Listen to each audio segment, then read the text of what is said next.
Good afternoon.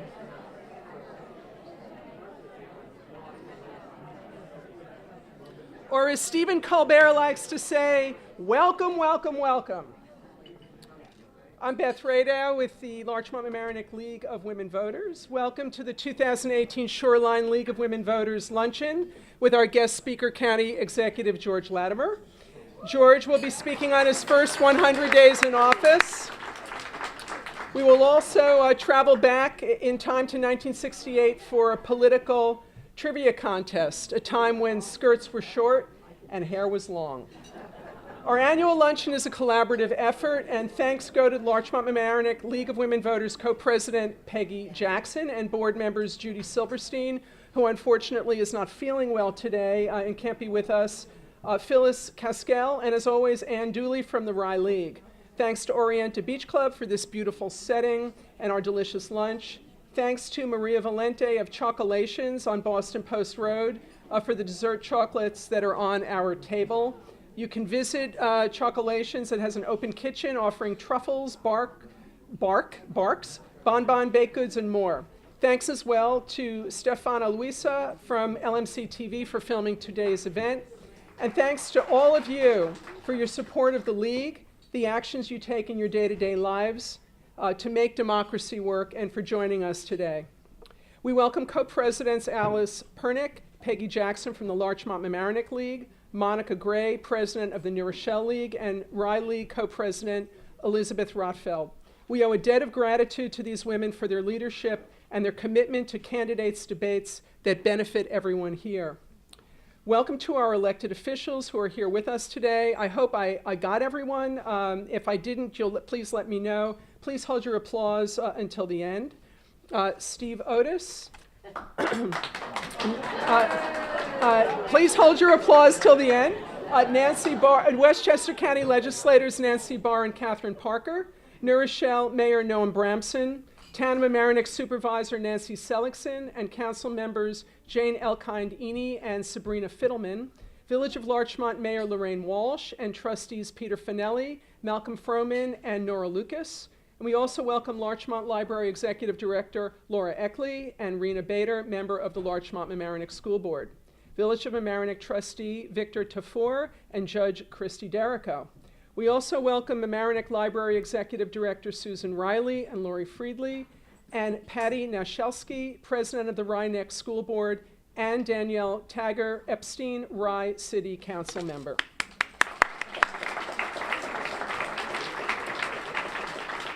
If I may mix church and state, after 19 years of service, Reverend Bill Crawford, senior pastor of Larchmont Avenue Church, will retire in August and move to the General Theological Seminary in Manhattan, where his wife Julie will begin her work as professor of Old Testament. Our community thanks you, Reverend Bill, for your service and wishes you both all the best.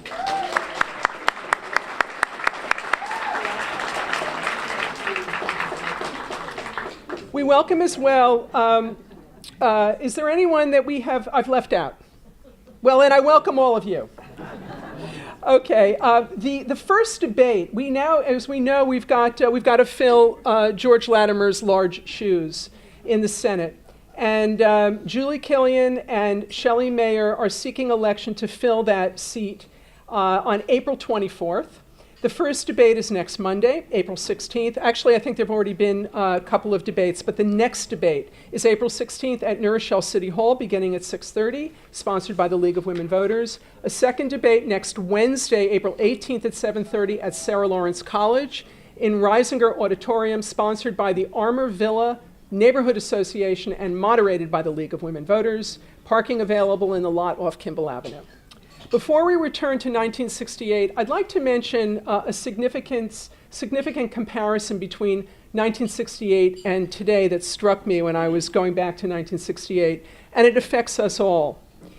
In 1968, life expectancy was 69.95 years. Now, there's some variability when you do the research, but that's effectively it.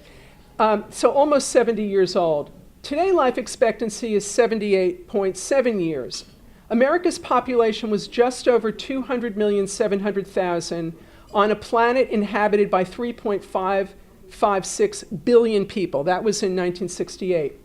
Today's world population has more than doubled on the same size planet to approximately 7.6 billion people. The doubling of our world population in the last 50 years speaks volumes regarding the need to sustainably manage our finite natural resources. For people who are interested in the 100 leading solutions currently in play to the environmental challenges that we face, I recommend Drawdown, which is edited by Paul Hawken. Citizen engagement with our local government is working to address our food waste challenge. Food waste constitutes the third largest contributor to global warming, while 1 in every 5 people in Westchester County does not know where their next meal is coming from. What can each of us do? Well, first, we can conserve what we consume, and second, we can further expand upon the food waste recycling programs that exist, using Scarsdale, Larchmont, and Mamaroneck as models. With an eye toward building on the existing momentum, County Executive Latimer has initiated a study to investigate how to maximize diversion of food waste from Westchester's waste stream on a countywide basis. In my capacity as chairwoman of the New York State League of Women Voters Committee on Energy, Agriculture, and the Environment, I've been focused on studying policies and practices to resolve the complexities relating to our food supply. Please join me to explore how we can take action to make Westchester a model county that successfully reduces food waste while simultaneously feeding as many as possible of our food insecure residents. On Saturday morning, September 8th, the League will host a countywide food forum with a working title of Waste Less, Feed More, organized by Susan Schwarz and me at White Plains Library. Leslie Gordon, the executive director of Feeding Westchester, who is here with us today, will be with us. Feeding Westchester is our county's central food bank.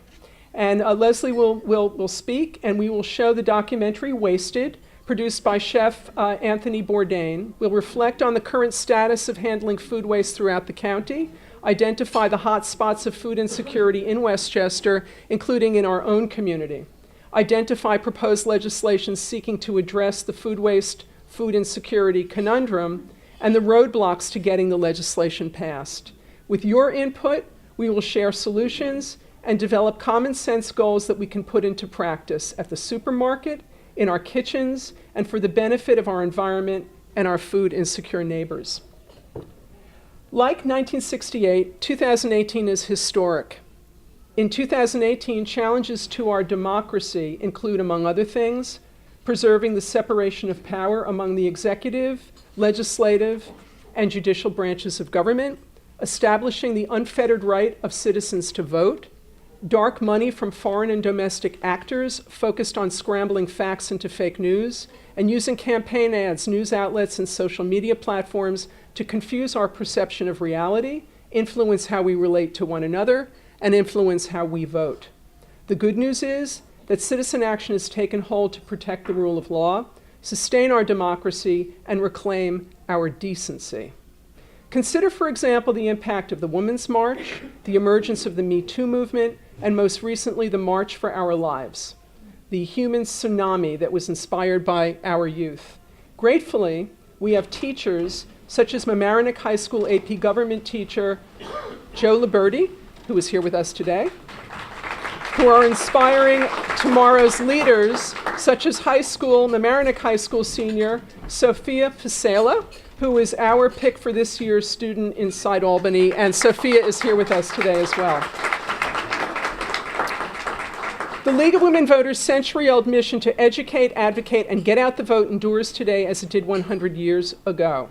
Today, in addition to its ongoing mission to register voters, our State League of Women Voters is prioritizing early voting, protecting the vote where suppression reigns, and redrawing gerrymandered districts. The League channels the force that keeps democracy alive. Please renew your League membership when the renewal notice arrives, and be the force with us.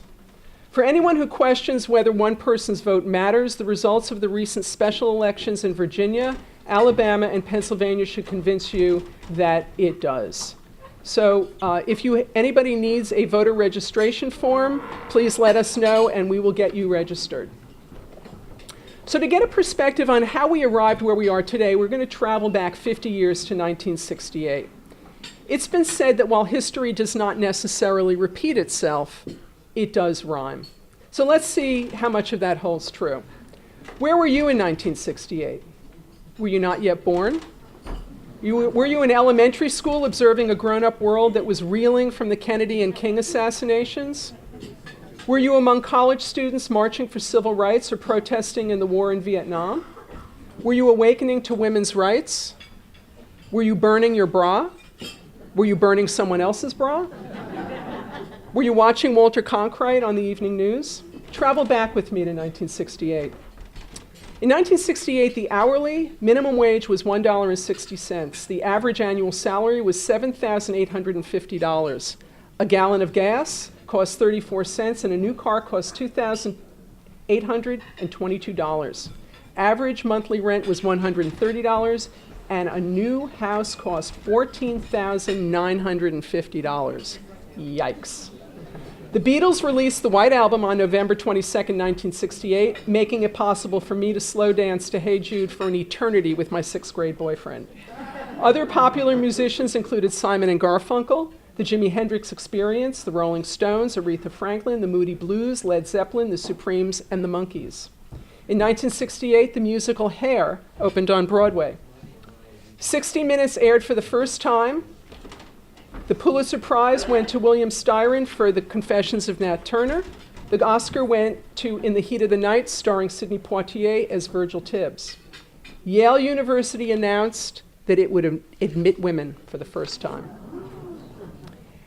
Every week, Goldie Hawn shouted, "Sock it to me," on television's Rowan and Martin Laugh-In, and a certain presidential candidate made history by mixing politics with entertainment when he appeared on Laugh-In musing, "Sock it to me." Who was that? Nixon. Right, Richard Nixon. All right, so here we go. It's time for political trivia. I'm going to ask a question. If you know the answer, please raise your hand. I'll do my best to work my way around the room. If you answer correctly, please come up and select a political campaign button from the 1968 election. Who announced on March 31, 1968, "I shall not seek and I will not accept the nomination of my party for another term as your president"? Lyndon Johnson. Who was the incumbent vice president who became the Democratic nominee? Keith. Yes, please come pick a political button. Who was Hubert Humphrey's vice president running mate in the scarf? I'm sorry, yes. What's Muskie's first name? Edmund Muskie, correct, yes. Who was the Republican nominee? Yes. Richard Nixon, yes. Pick a button, pick a button. Who referred to the leaders of the anti-war involvement as effete snobs for peace? What was his first name? Yes, indeed. Pick a button. Okay, name another Republican candidate who was vying for the presidential seat.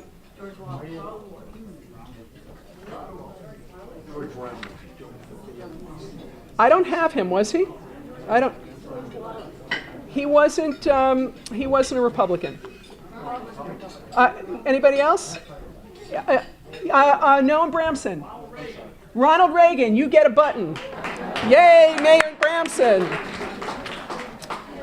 Thousands of young college students led by youth coordinator Sam Brown shaved their beards and cut their hair to be clean. For which candidate? In the blue. Correct, Eugene McCarthy. What platform made Eugene McCarthy a popular candidate? Who's going to raise their hand and say that? Was that Randy Rabinowitz? And what was the answer? Anti-war, that's correct. Anti-Vietnam War candidate. Pick a button, please. What former Attorney General announced his candidacy in March 1968? Marlene Colbert. Pardon? Robert Kennedy, yes.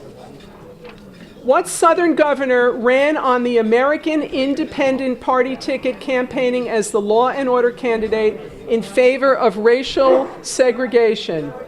George Wallace. Pick a button. What senator from South Dakota ran on the Democratic ticket? Yes, Liz. It was George McGovern, correct. What happened on April 4th, 1968? Yes, Reverend. Yes, MLK was assassinated. And who assassinated MLK?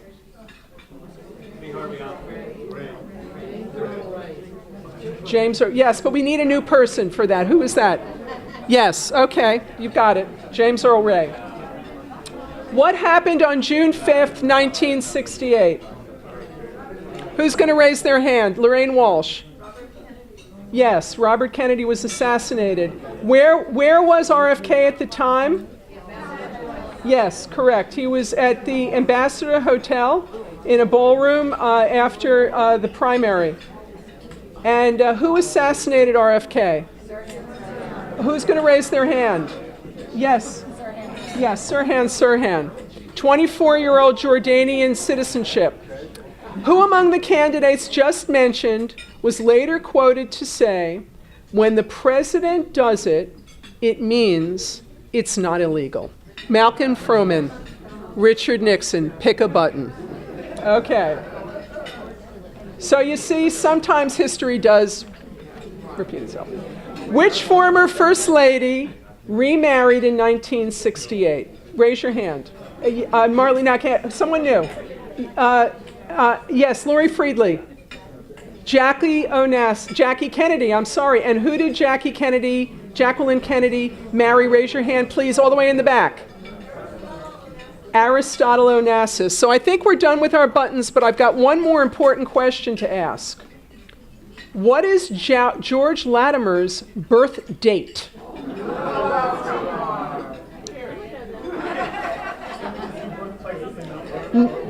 November 22. Okay. I've got a League of Women Voters button for you. All right, so that concludes our contest. So just for fun, while you're eating, each table, I found books. I went back to 1968, and I found books either written by one of the men involved in the 1968 presidential politics, or one that contains quotes from presidents, or includes letters to Richard Nixon. One is edited by Art Linkletter. In 1968, the reason you don't have any books there that were written by women is because a woman candidate was more remote than flying to the moon, with or without Alice Cramden. The first glimmer of a woman near the Oval Office came in 1984 when presidential hopeful Walter Mondale selected Geraldine Ferraro as his vice presidential running mate. So in between bites, please take a look at the book on your table, see if it sparks conversation about the political life in America in and around 1968. And later on, when we have a Q&A, after people get an opportunity to ask George questions, we welcome your observations about your conversation. The book is intended to go home with someone at your table, whether it's the person with the nearest birthday or rock, scissors, papers match, or whatever you want. So in any event, I will be back at 1:10 with our guest speaker, County Executive George Latimer.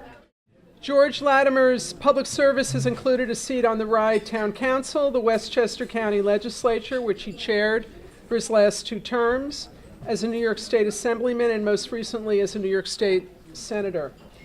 Throughout George Latimer's years of public service, he has prioritized transparency and made himself accessible to his constituents.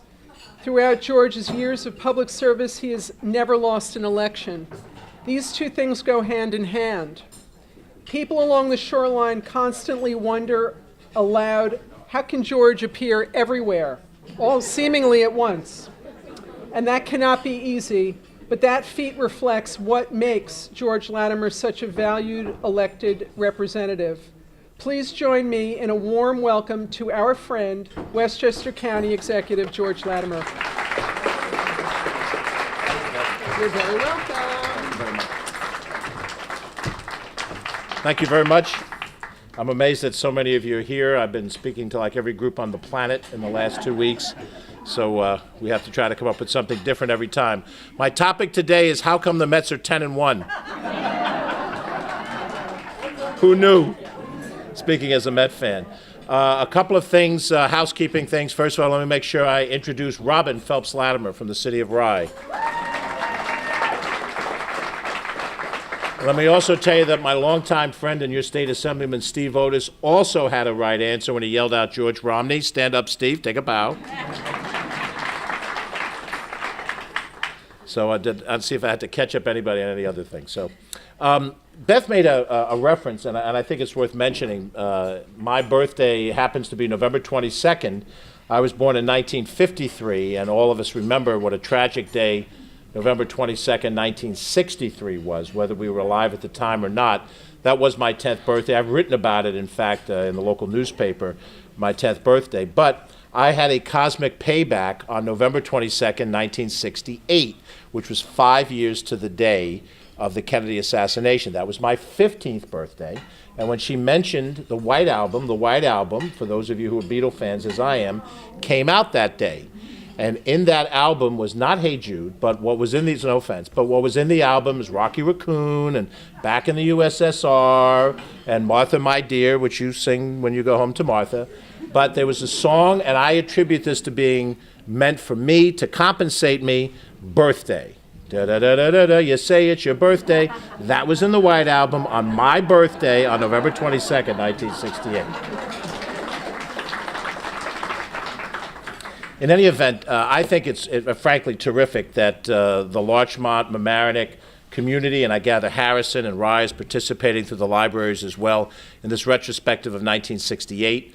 For those of us of a certain age, and I don't expect you to do what I just did, which is announce your birth date and what exactly your age, but 1968 was really an incredible year. And I don't think, well, we'll see what happens in the remainder of my years on this planet, but it's going to be hard for me to imagine a year that was as unique as that year was.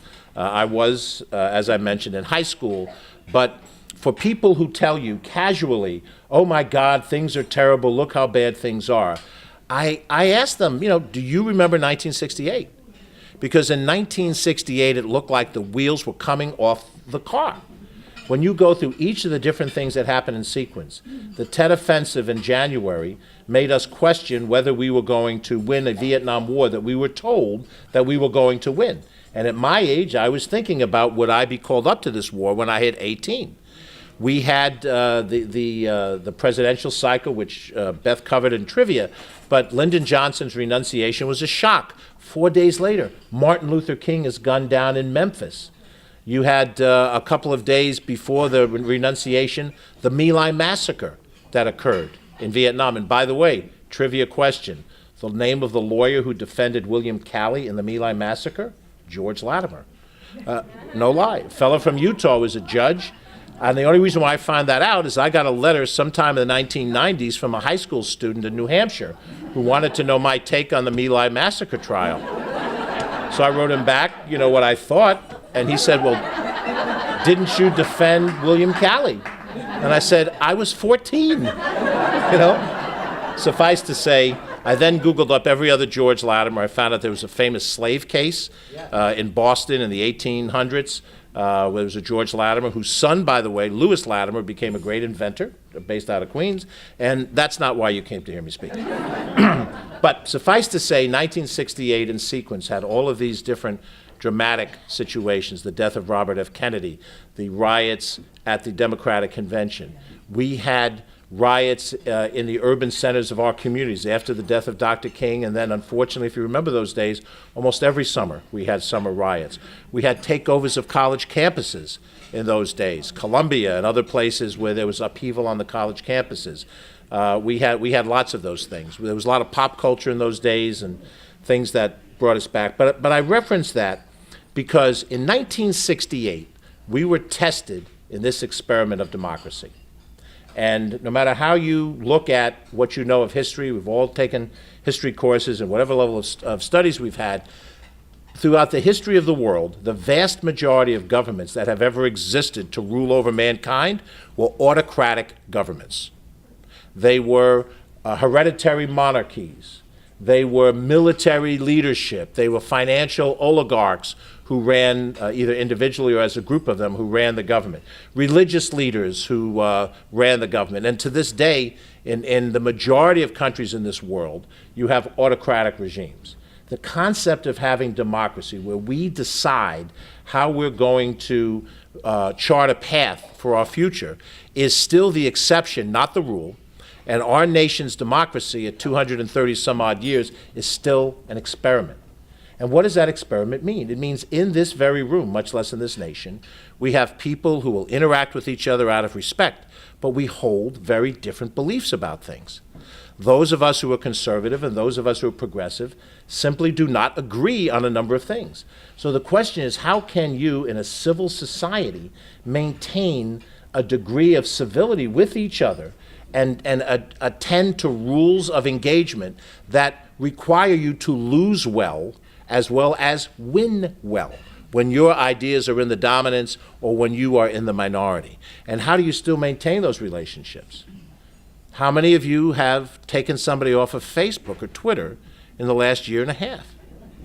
Because you reached a point where even if you were in a knitting class together 20 years ago, or you served side by side in a sales department once upon a time, your beliefs are in such conflict that you can't have a civil conversation.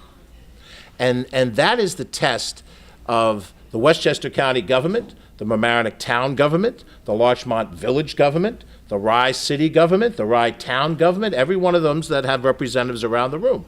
How do we make decisions within a democratic, small d society where everybody has the right to an opinion and people feel strongly about things, and at the same time, in that disagreement, we must still find unity?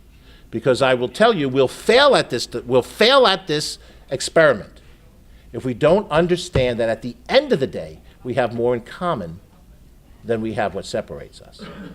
Now that may be hard to find, and the closer you get, we have an election coming up, the closer you get to any election, it tends to divide us more. We tend to say more intemperate things the closer we get, because right there is power. I've been through 19 elections. I know what it's like. I have been beaten up, and I have fired back too when I thought it was warranted. Not because that's what I wanted to do, but at some point in time you defend what you believe in. So now comes to me this opportunity, which candidly was unexpected. It was unexpected. Some of you involved in the political process, you know the story of last year every bit as well as I do.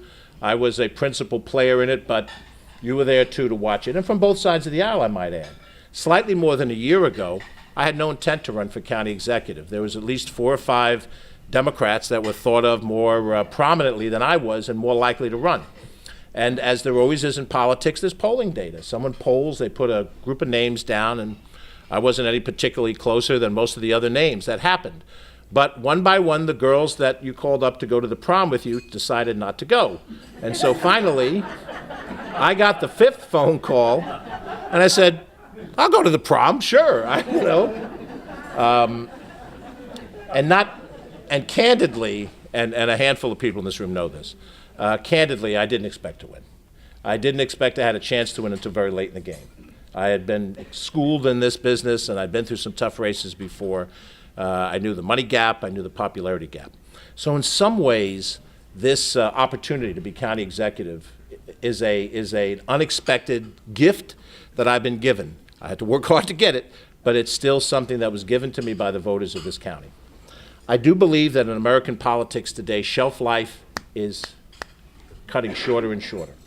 The willingness of an electorate, particularly on executive positions, to look at an executive who serves more than a certain number of years dissipates quickly.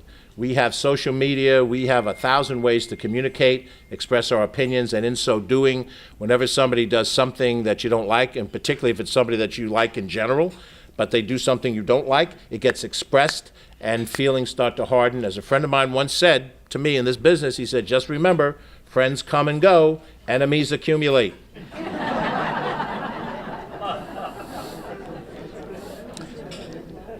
I heard somebody say it's true. It is true. So the test of the opportunity that I've been given now as county executive is to do something that I haven't done before for which a significant number of people were willing to give me the chance to try to do over 4 years. This job, compared to the other jobs that I've had when I've sat out here, and I have had positions that other people now have, I'm very impressed by the work that Steve Otis does as your assemblyman. I never reached the level of skill that Susie Oppenheimer did as a state senator. I'm one of a lot of Rise City Council members who were excellent council members. There was a lot of them, and I was just one of them. But I get this opportunity right now. It falls to me to figure out how do we chart our way through where we are. Where we are, as I see it, is as follows. Number one, we're in a situation where it is very difficult for us to look at raising revenues in a climate where people feel they paid enough in property taxes. They don't particularly differentiate between school district, municipal taxes, and county taxes. When someone says, we pay the highest taxes in the nation in Westchester County, the average person who hears that, not average in ability, just average interest level, they perceive that that means that the Westchester County government is levying the highest taxes in the nation. They don't necessarily know when they say, how much do you pay in taxes? I pay $30,000 a year. They don't say, I pay $7,000 to the county, $5,500 to the village, about $800 a year to the town, and then I pay the school district $23,000. They don't say that. They say they pay $30,000 a year. If they say anything, they say, when I bought this house 15 years ago, I was paying, $19,000. That's the natural scenario. And the services that the county government provides are not universally used by everybody. How many of you have been on a Metro-North train into the city or a subway in Manhattan in the last year? Raise your hand. If you've been on a subway or a Metro-North train, look around the room, take a good look. This means that we have been on mass transit. We're not afraid of mass transit. How many of you have been on a Beeline bus in the last year? Raise your hand. Look around the room and see how many people have used a Beeline bus. It's not because we don't believe in mass transit. We use mass transit. We just don't use the Westchester mass transit of buses. Who does use the bus? People who are poor, people who are seniors that don't have cars to drive. And in that, the cost of providing the service of mass transit in the suburb, paid for by everybody, is used by very few people. And if this room were in northern Westchester, where there are less concentration of people and less routes, you would get an even smaller number of hands that went up. And when you multiply out all the different things the county government is tasked to do, we are required by state law to deliver social services. We are required by state law to pay for a significant portion of the Medicaid costs that are generated by people who live in this county. We are required to provide a public health function. We're required, and we're required, and we're required. And in so many of those services, many of us don't consume them. I'm not going to ask you to raise hands, but if you haven't had any of your family members in the county jail, then you don't realize that we have that service. Some of my friends in the state legislature, they may find out that there is a penal system. And when you get out of county jail, you often go on probation. I'm not going to ask you to raise hands. How many people in your family have been on probation? But these are critical services that Westchester County government is tasked with doing and takes your tax dollars to pay for. So when people say, what does the county government do? And I tell them we run a bus system, yeah? We have okay? Probation services, yeah. What do you do for me? Well, I do tell them when they go in the bathroom. What happens when you leave the bathroom? Well, that's the county government's responsibility in the sewer treatment process that we have, which we're all very familiar with. And we do have the responsibility to handle your garbage. Now, your local community, Larchmont Mamaroneck Sanitation Commission, in this community, Rise City, other communities, picks up your curbside and your recyclables, but then they transfer it, and the county's responsibility is to take it from there to Charles Point or to the Murphs. Now, this is when you lose people. You start getting to this stuff and go, hey, come on, George, say something interesting. Mets, 10-1. The reality is that so much of what we do as a government is invisible to the people who pay for it. And therefore, we are working in an environment where people focus on how much they pay without a correlation of what they perceive they're getting for that dollar. That makes it difficult. But I've inherited a government 103 days ago, which I served in as a legislator, and I served in as chairman of the board, that has a past traditional commitment to a county center, a past traditional commitment to creating a playland. These were cutting-edge things in their day. The Bronx River Parkway was the first limited access highway in the United States of America. It looks like we haven't put a dime on that road since it was built, except that nice bridge in Scarsdale. The reality of it is we have to determine in a government with an electorate that is accustomed to not wanting to pay anymore, at the same time, what is our obligation to provide services, both physical services, capital projects, and personal services, the DSS component and other components of the government, in a climate where we're not closely watched and understood by people. I'll give you another question. This is what I want you to raise your hands. How many of you at some point in time in the last month have read either the New York Times, the New York Daily News, or the New York Post? Raise your hand if you've read any one of them. I don't see one hand that hasn't been raised. How many of you have read, in the same period of time, the Journal News? Not insignificant, but not universal. When you read the Journal, when you read the New York Times, the Daily News, the New York Post every day, you will see almost nothing about Westchester County unless it's a Trouble in Paradise story. You know, Scarsdale residents caught on embezzlement, you know, so people in Brooklyn can go, see, there's corrupt people in Westchester, you know. And the reality of it is that the details of what's happening in county government will be found in the Journal News more than it will be found in the New York City major papers. That is the reality of things.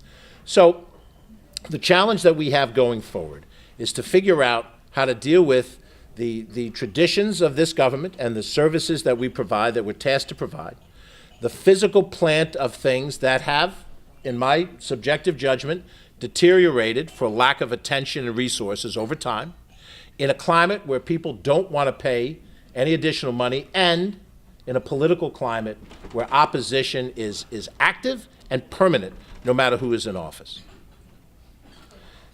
In the 103 days, here are some of the things that we've tried to do or have done. Now, I grant you that some of you are not going to like some of these initiatives. And I don't think for a second that there's anything wrong with you if we disagree on it. That is what democracy is.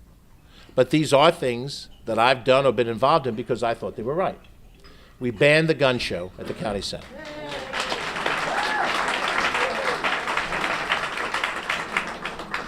I'm proud to say that we negotiated with Section 1 to return high school basketball to the county center.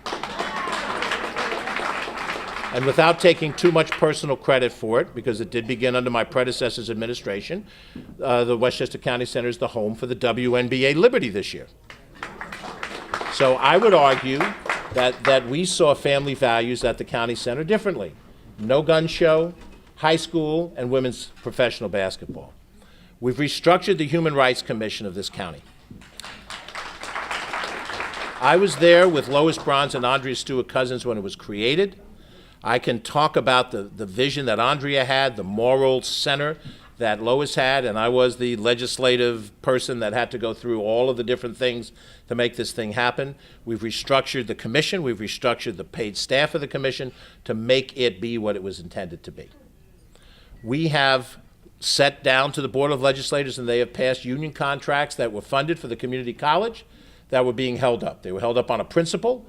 We looked at the issue. We didn't think there was a principled reason to hold them back. We have big negotiations ahead of us, but those contracts shouldn't be caught up in what those negotiations are. And for 630 people, properly funded already through the community college budget, we moved those contracts through. We've started the process to do a new affordable housing needs study in Westchester County. Long overdue. The responsibility of affordable housing, subjectively, is not merely to satisfy a lawsuit with HUD. It is the responsibility to provide opportunities in this county where it is increasingly impossible for all but the very wealthy of us to live in this county. We need to have affordable workplace housing in this county, and so our commitment as we do the study is to identify the need as it exists, and then to work against the need, not merely to satisfy a lawsuit that existed. We have changed the structure of the way we do town hall meetings. This may not seem like such a much, but instead of the stand-up narrative, Q&A, dog and pony show, PowerPoint presentation, we've turned it into something that Steve and Catherine Parker and Judy Myers and I have done for a long, long time, which is coffee and conversation on a Saturday morning. Open, casual attire, coffee and a nosh, open door, come on in, ask any question, nothing pre-screened. Nancy and I did it in Portchester. I've done it in Hastings and Mount Kisco and Ossining. This weekend we're doing it in Chappaqua, and I'm doing it as a county executive side by side with the county legislator. And why is that important? Because the days of different branches of government pointing at each other has got to end. This executive blames the legislature blames the executive. The people out there don't care about that. It doesn't matter if you can blame the other guy for something that doesn't happen. They want to see you do something. And so the challenge that we have, and I'd like to think we're meeting it, is to work cooperatively between those branches of government. And that is what we're doing with the town hall meetings. And to amplify that, I've gone out on a speaking tour, this is why I'm never home, to each of the different 45 municipalities, towns, villages, and cities in this county. I've been to 25 of them already in 3 months. And the message that I'm bringing, generally speaking, is a message of cooperation and work with you. This is the mountain coming to you rather than you having to come to the top of the mountain.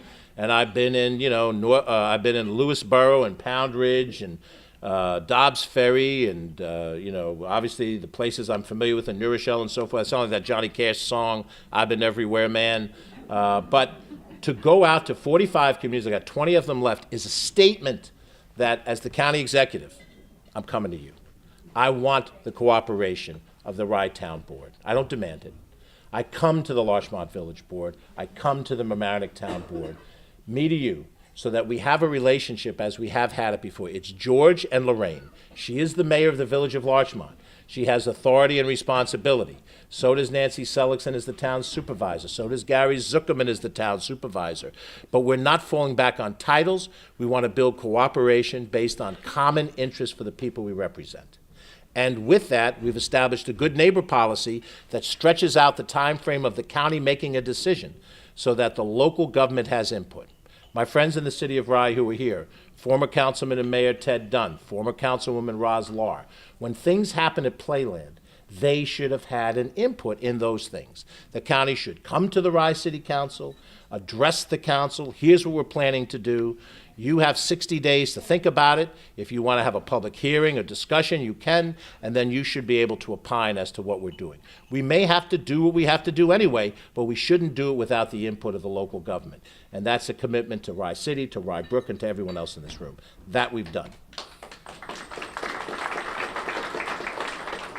I know time is approaching quickly, so I'll rapid fire a few more things quickly. We have, in Westchester County applications for office, we have banned the box. What is the box? Clap for that if you believe it's worthy. The box is something you have to check off identifying if you've ever been arrested or convicted of a crime. The box on the application is usually elimination from further consideration.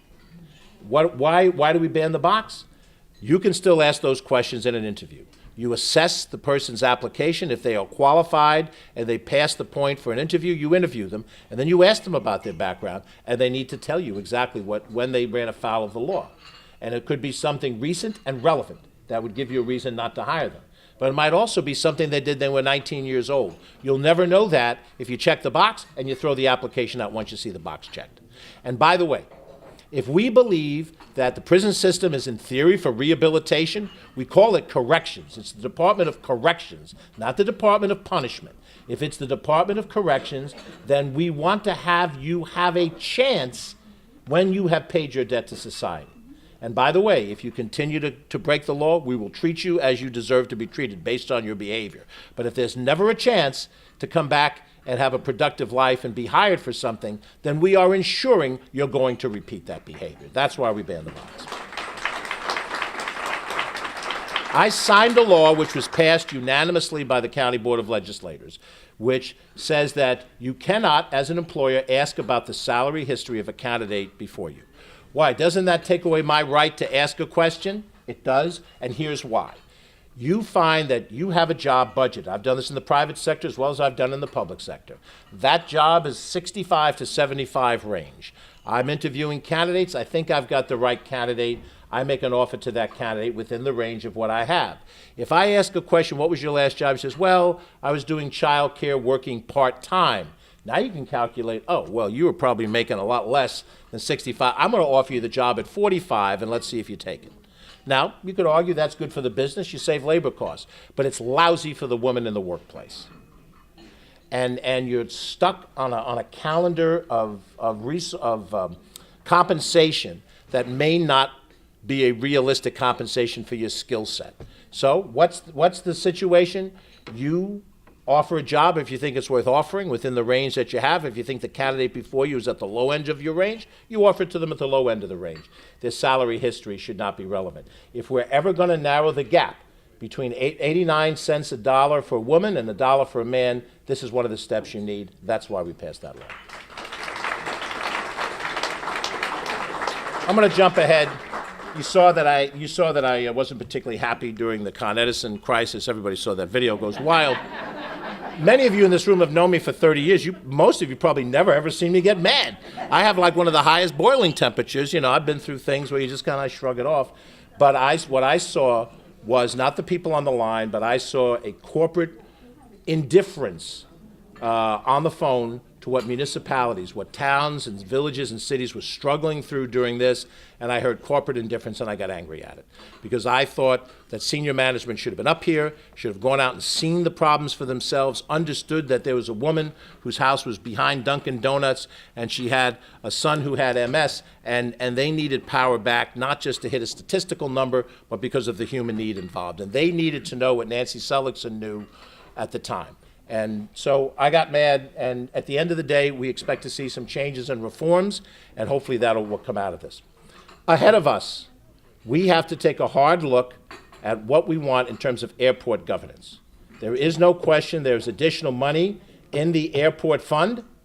We could benefit from having that money help us deal with our budget problems, but the act of giving up the airport governance is to lose control of it, and we got to be darn sure that's what we want. And it's not just because there are restrictions on the passenger side of it. We have no restrictions on the general aviation side of it. And you give up that authority, you get money for it, but once that happens, you lose control over it. We've got to be damn sure that we know what we're doing before we do that. And if it takes us a little while to get there, I think it's prudence to look at these issues. And not just look at it as, hey, I need money, let me hock my grandfather clock downstairs in the living room, because we need it now. Because after you get the money from the hocking of the grandfather's clock, you get that 1 year boost, 10 million, 20 million. Over the rest of time, you get very little money, and then you've lost control of something. And then when somebody comes to me and says, you see what we're doing at the airport, you stand there and go, well, we traded it in for what was behind door number one. We will look at this carefully, and we'll do this cooperatively with the Board of Legislators and with the citizens of Westchester County. We won't do it just at budget time and under the pressure of a gun. We have a deal on Playland that has been, you can clap for that too. I'm happy to take your applause on any of these issues. I suspect in due time I'll get some boos too, but that's okay. That's part of this business. We are looking at the Playland deal that has been agreed upon by the prior administration. There are rumors that we're going to blow it up. What is true is that we're looking at it honestly. Now you might say it's a signed contract, George, too late. Well, let me tell you that I think that we owe an obligation to future generations to make absolutely sure that the deal is what it should be and could be for the benefit of people. When you have a public-private partnership, I understand, having been in the private sector, a private entity doesn't get involved unless they see a private benefit for that, and there is nothing wrong with a corporation making money at a public-private partnership. But you have to be sure there is a public benefit to making that deal as well. It has to work for both sides.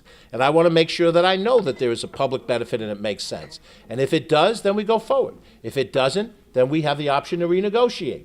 And you do that before you pull out. But Playland has been given to us by other people that made the investment over a long period of time. You do not trade off a legacy investment lightly. You think about it carefully. And you don't do it because you want to make a statement for an election. You do it because you've looked at all the angles and you've determined that this is, in fact, the best decision for the people that you represent. We have a major contract to deal with CSEA. We have 3,000 employees, which is 3/4 of the workforce, in a singular contract. They've been out of a contract for 7 years. Whatever we do, if we compound it over 7 years, that's a heck of a lot of escarole that we have to come up with in order to close out that contract. And letting it go another year doesn't solve any problems. Sooner or later, a court case and a judge will come in, pound the gavel, require us to pay a certain amount of money. So we ought to negotiate that out if we can, and we're going to do the best we can to resolve that. And then we'll get to the first of my 4 budgets that I will present to the Board of Legislators, capital in October, operating budget in mid-November, in a climate where I grasp, as I've said, that people don't want to pay additional taxes. So this is what I've signed on for. When you see me at the Nautilus Diner, as you will, or at the Portchester Diner, as you will, and you see me being the same old George coming to the Mamaroneck Village Chamber of Commerce, I intend to be the same old George. I'm still George. I don't have a police escort around me. My predecessors did. I don't. Maybe that's not the smartest thing to do when you ban the gun show, but that's what I did. I'm told that the Board of Legislators have agreed upon the sewer treatment plant they're going to name after me if, by chance, something untoward happens.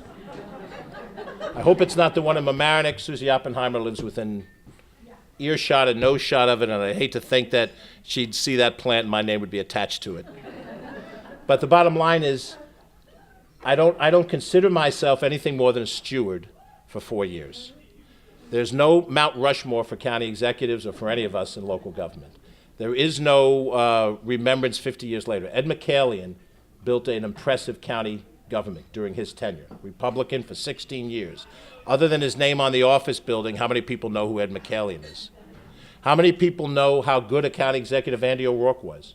Or for that matter, Aldo Bello? A few do, some remember, some don't, but it's all gone now. And 50 years from now, when the League of Women Voters goes back and looks at 2018, and they say, oh, do you remember what we were wearing in clothes in 2018, how out of style it is? No one's going to remember who the county executive was. But I will tell you this. I'll tell you this. The vast majority of these people in this room know me, and you've had interactions with me over time. I have a debt to each of you. I have a debt to do everything that I said I would do with the level of energy that I've tried to show throughout my prior career.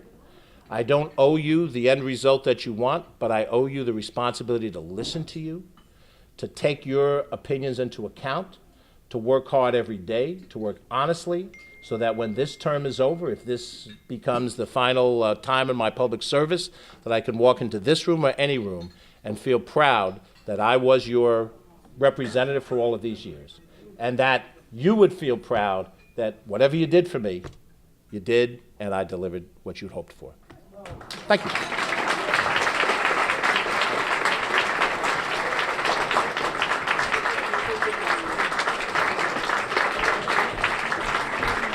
What's not to love? Okay. Come here.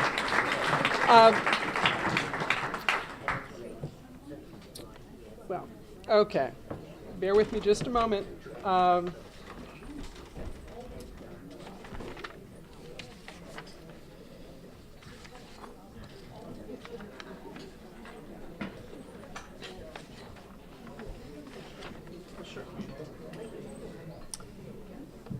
George and I had, I think, coffee at the Nautilus at some point this summer, and I had an opportunity to ask George what one of his favorite politicians, who had inspired him the most. Do you remember that question? I do. And do you remember what you responded? Franklin Roosevelt and Bobby Kennedy. So I said, okay, all right, that sounds good, because they were certainly noteworthy. And I did a little research, and I found a couple of books in their own words that I thought might be inspirational for you, George.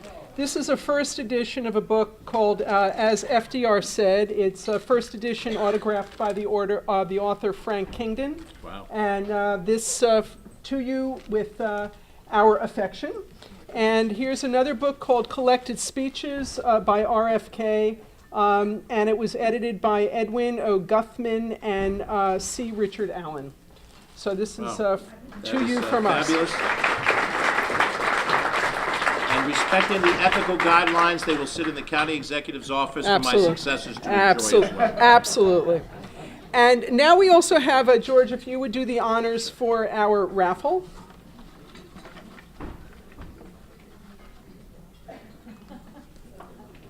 Okay. There you go. Let's see. This is ticket number 407579. 407579. Yay! Congratulations.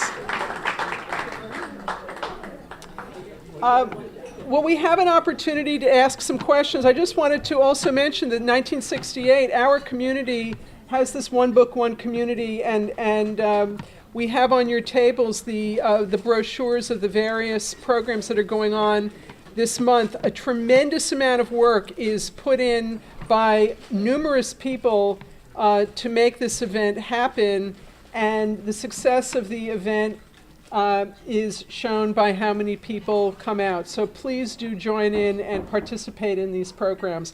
I have got a mic that we can pass around in the audience because we're going to be filming this. So if you'd like to ask a question, if you want to take the mic, or if you want to, I see Marlene Colbert's hand up. Do you have a question you'd like to ask? Do you? Okay. Okay, and then I'm going to repeat it. George, I have a question. I know that Tom Napoli was doing a study for you, like over the county, of what happened in the last years of the county budget. Is there anything you can report on that yet? Tom DiNapoli was doing a study on the county budget, and Marlene Colbert is asking what County Executive Latimer can report on that. Thank you. Well, we had asked, in fact, I did this on January 1st, sent a letter to State Control to do a fiscal review, which meant the equivalent of a checkup rather than a full physical. You know, when you go into the doctor's office, do a quick look at certain things. They came out with a 3-page outline about a week ago, and they highlighted a couple of concerns that they had. The union contract I mentioned that has a potential obligation in the multiple millions of dollars, maybe 20, maybe 30, maybe more, depending on how we settle it, unfunded. And they also highlighted overestimations of sales tax and state aid.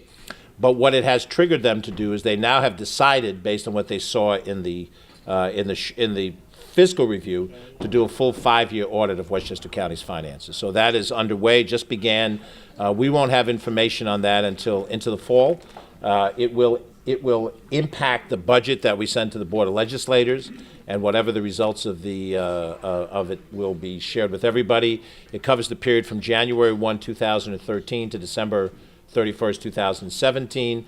Whatever has happened, my job is to deal with it, try to fix it, and go forward. I'm not necessarily looking backwards for any reason other than to make an honest assessment of where we are today so that we know exactly what our circumstances are. We've identified a number of things that track back to this budget, but we're going to wait until we have a full picture, and then we'll, certainly release it to the press, the public, the legislators, so everybody, we're all on the same page. It is a tough picture, but this is what I signed on for, and so we'll try to work through it, do the best we can to solve it.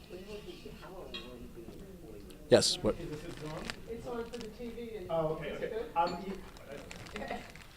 Okay. George, you had said earlier that we're not going to remember you. We are going to remember you. I remember in 1994 when you were walking my street in White Plains as county legislator. 1994, little old farm circle on a dead-end street. So we know that you're out there without a question, and we appreciate it. One question I want to ask you is, many people, there's a lot of wealth, pockets of wealth in this county, and obviously pockets of poverty. And I was wondering, are there things that people that have wealth can do to contribute to programs or projects that the county is considering? Because most often we think about only contributing to local projects or local libraries. Are there things countywide, whether they're parks or recreation, things that individuals can support? Well, Lawrence, I think that the not-for-profit community in Westchester is extremely robust and has organizations that deal with almost every kind of need under the sun. Earlier, Beth introduced Leslie, who, if she isn't here now, was here. She's come back with Feeding Westchester. And what I generally say to people who want to do that is that there are many of those fine not-for-profits, and they provide direct services to people in need, and they are a worthwhile partner to the county. When we give money directly by contract or otherwise to a not-for-profit organization, we're not giving out pork. We're not being nice for political credit.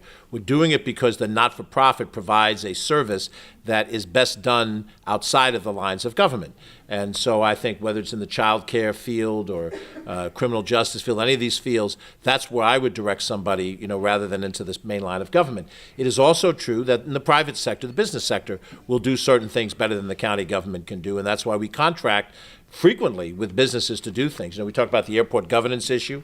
The airport right now is a public-private partnership. There is a private company that runs the airport. They have a certain amount of authority, and so we pay them for management. That would change under the proposed governance changes. But so both for not-profit purposes and corporate for-profit purposes, there are reasons for the county to partner with different organizations. And I would say for the individual who's philanthropic, I would direct them to those not-for-profits in an area of public policy they care about. If it's literacy, if it's nutrition, if it's any of these different areas, that is the great place to do it. And hopefully the county can be a productive partner of those not-for-profits. Thank you.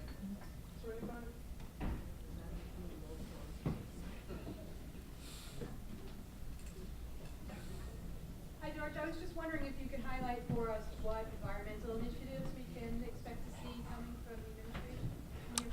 Yeah, Alice asked if I could spotlight environmental initiatives that we're working on. There are a number of them. One of them Beth did reference earlier, the issue of food waste recycling, significant portion of our garbage stream that could be turned into a recyclable stream. We're doing a study now to determine how we would approach a county-wide food recycling effort. It is existing in a number of different communities, but there isn't yet a county-wide approach to it, and we have to look at what's the right science. Do we site a facility to do this? Do we do it countywide? Do we do it in a test area first? But that is an area of initiative. Another area of an initiative is to expand our presence in the solar market, and from a county standpoint, I expect we're going to take some actions to incentivize probably an RFP for solar companies to provide the ability in certain set areas in county facilities to set up solar fields so we can generate through solar energy things that will help us share that renewable energy. We get through New York Power Authority discounted power as a government, so it's not necessarily that we do it to get ourselves off the grid, although that's always possible. It's more about generating it. So things like the top of the roof of the bus garage in the Valhalla complex where we have bus garages, the top of that roof is suitable for solar panels. The Croton Point Park landfill, which already generates methane gas out of that hillside. It's kind of an ugly looking thing if you've seen it as part of a park structure. That could be a field for solar, and that would, it would be ultimately the least where we would make money, but more importantly, we'd be generating solar energy. And we think that's a good environmental initiative. Certainly, things that relate to improving the effluent from our sewer treatment plants is a critical environmental thing. It's critical for the local governments because of the cost on the backs of the local municipalities that have to make the upgrades, and we have to look at whether we want to fully take on those responsibilities as a county regional government, and then thereby be able to do more faster if we can, compared to having each of the different municipalities, which is currently the responsibilities. In any of these things, we're looking for economic savings, but we're also looking for more environmentally sound way to do things. And if by doing that, we can improve the quality of the water or the effluent from the sewer treatment plant, less point source pollution into the Long Island Sound of the Hudson River, that would be a positive thing. In most of these things, we're looking multiple years to the future, and we're hoping that over a 4-year period of time, we would see progress to a point. Those are 3 examples. There's some other ones as well. And we have a fellow on our team, Peter McCart, who's working directly on environmental issues, and we hope he's going to be creative and do more things along these lines. One more question. Okay. George, first of all, congratulations. Thank you, Joe. On your election. Second of all, we're here today thinking about what's occurred since 1968, 2018. I was wondering if you could look forward to 2016. And I was wondering if you could. I see Greenwood Union Cemetery myself, but I can't speak for others in the room. But what I think is interesting, while the challenges in 1968 were probably more pronounced than the challenges of today, I really appreciate you talking about the need for a constructive conversation across the aisle. And I think the challenges today are more difficult than they were in 1960. More difficult in the sense that we have an unprecedented rate of change. There's an Oxford University study says 47% of the jobs that are out there today are under threat. And so I was wondering if you could talk a little bit about how you intend to use your 4 years in power, because we may very well remember you. If you can help us take that $1.8 billion budget and restructure our accounting in a way that prepares Westchester in an unprecedented way for the future.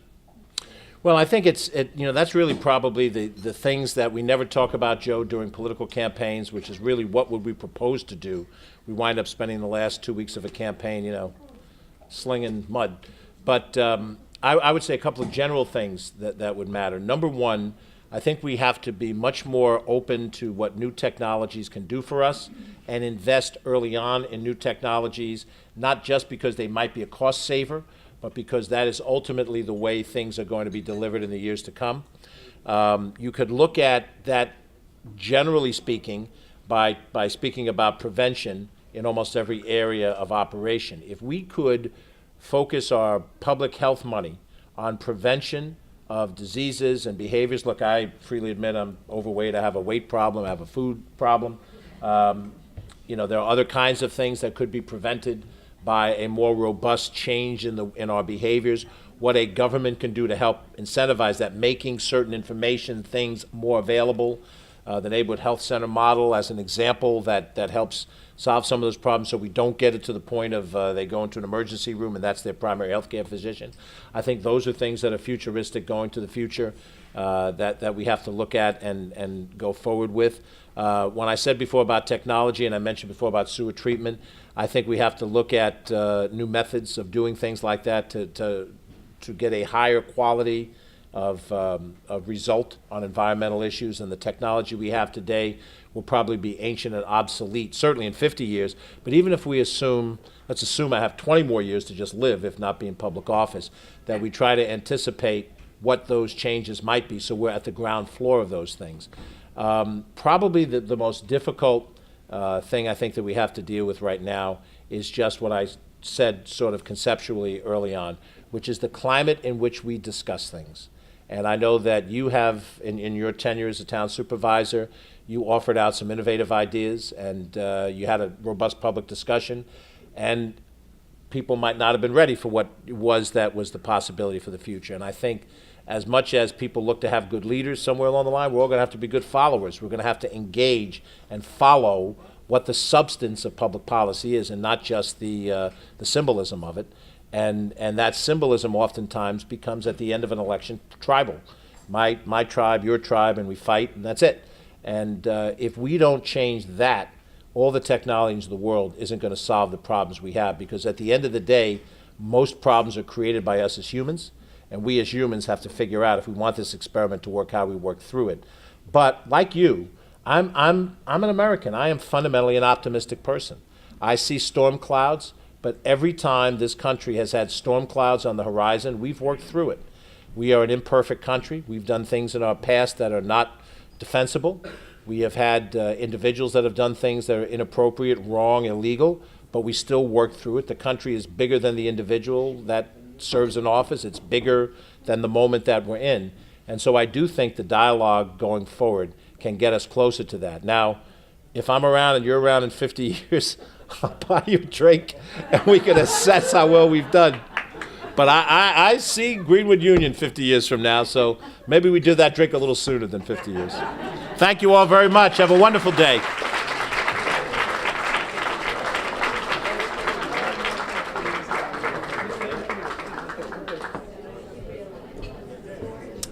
Want to thank you all very much for coming, and please register to vote. Please come to the debates on Monday and Wednesday. Bring your questions, and we'll see you back here next year. Have a good year.